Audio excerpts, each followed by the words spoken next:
Okay, ladies and gents, welcome to another video by the Asian Robot. Today, I'm actually going to be talking about something coming to Overwatch 2 on November 15th. You remember that I mentioned during my Sombra video that Sombra was definitely going to get a nerf, all right? And that was it was in the works. Well, here is an article. It's actually by PC Gamer. And they're actually talking about the nerfs that are coming on November 15th. So Overwatch 2's next patch will target some of the strongest heroes currently in the game. In a post on the Blizzard forums, which is their reference for this post, which means that, you know, you can guarantee that the information is like, normally I wait for actual patch notes, but I can tell that this is going to be accurate because I did verify that the post was on the forums. The Overwatch 2 community manager, Andy B, outlined a selection of nerfs that are set to take effect on November 15th. While they may not be all of the nerfs, all right, the changes are set to target Sombra, Genji, Zarya, D.Va, and Kiriko. Okay, I disagree very much with the Kiriko nerf, but maybe players at the upper skill level are different. This is why sometimes I don't feel that balancing should be done in accordance with the highest tier of skill level, but you know, that's just how it goes sometimes, and it is what it is. So we'll just go with it. All right. Okay, let's talk about them. First and foremost, what's going to happen is that Sombra's hack ability lockout duration is going to be dropped from 1.75 seconds to 1.5 seconds. So you'll be able to use your abilities a lot faster, which means her hack duration and the duration of her burst damage is going to be reduced. All right, it's going to go from let me see. Actually, it's not that much of a reduction, but it doesn't matter. The fact that it's down to 1.5 seconds actually means a lot. Hacked enemies are no longer valid targets for hacking for the duration of the effect. So until November 15th, just remember that if you hack someone, you can hack someone again, FYI. So you can literally like stack the hacks. And the way that people use this, I'm just going to tell you guys how people abuse this. Basically, they use her ultimate, all right, which hacks in a AoE around her, right? Then when the duration is almost up, they re-hack the target. So the EMP hack plus the normal hack gives you about a total of 3.5 seconds of downtime, which was why it was a problem, because people were stacking the AoE hack and then the hack again. So not being able to use your abilities for 3.5 seconds is severe. So this change is targeted at that particular combo. Now, I'm going to state not very many people took advantage of the combo, but I'm certain that they didn't want that to happen. The hack damage multiplier is being dropped from 40% down to 25%. That is a massive DPS decrease, which is going to mean that Sombra is probably no longer going to be a threat, except in the hands of those who are very skilled. Genji's maximum ammo will now be reduced from 30 down to 24. This is literally 2 extra casts that they're taking away from him. And the Shuriken damage is going down from 29 to 27. This will make Genji less of a threat with dive, but at the same time, it's going to create quite a problem because it's going to impact other areas of gameplay. Now, Genji is a huge problem in the backline for those that cannot counter him. In a lot of my games, you would have seen me counter him by picking Bridget if I'm in the support role, or something to stop him basically in his tracks.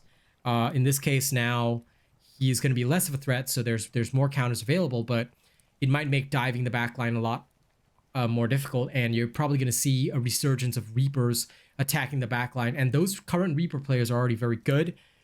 Seeing more of that is going to be hellish. Zarya's barrier duration is basically losing about 20% of its duration, which really sucks. It's going down from 2.5 seconds to 2 seconds. Now, countering Zarya is actually dog easy. Just don't hit her barrier.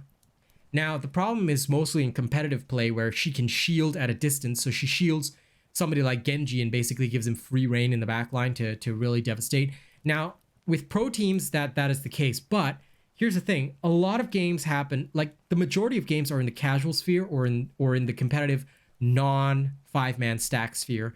And this is where her barrier duration is already very punishing at 2.5 seconds. So I'm going to see a lot more people fumbling with Zarya, which is completely fine with me. It doesn't bother me.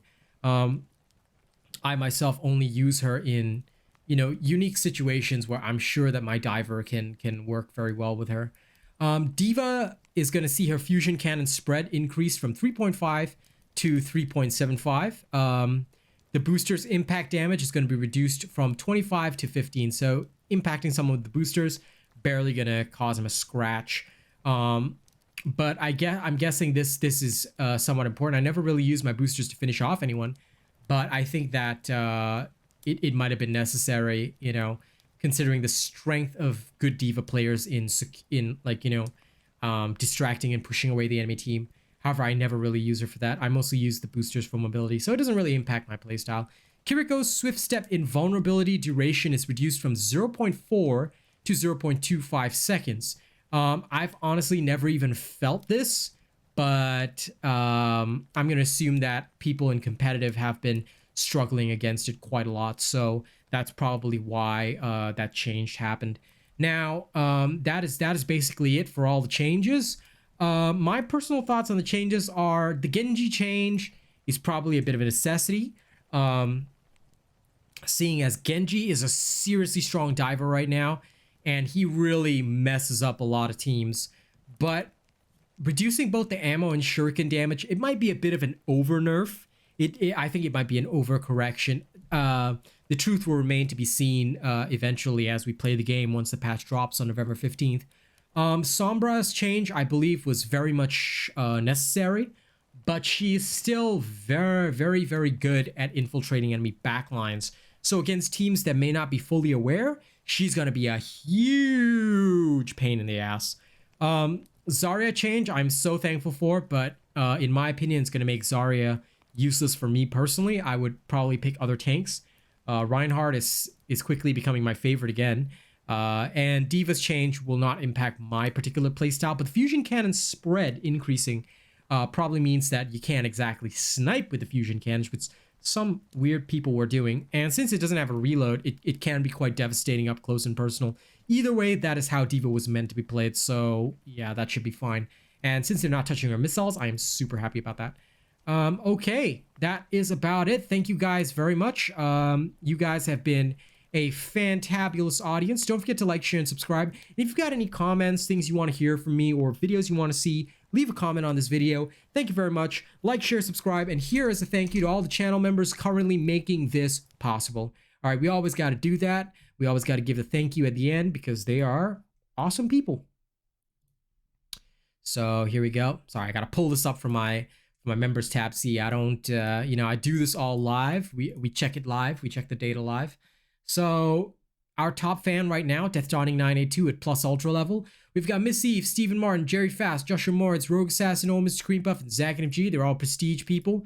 Very, very lovely, wonderful individuals. And our honor robots, we've got Marion Whiffling, Jacob Gabrick, Jammer Boy, Turtle Dove, Bob John, Nate the Great, Curtis Schussler, MJ Riffle, Shadow, Corey Ryu, Benjamin Savage, Lady Neo, Anarchy Inc., Greasy Burger, Stephen Geyer, Killer Team Gaming, and Coda CMF.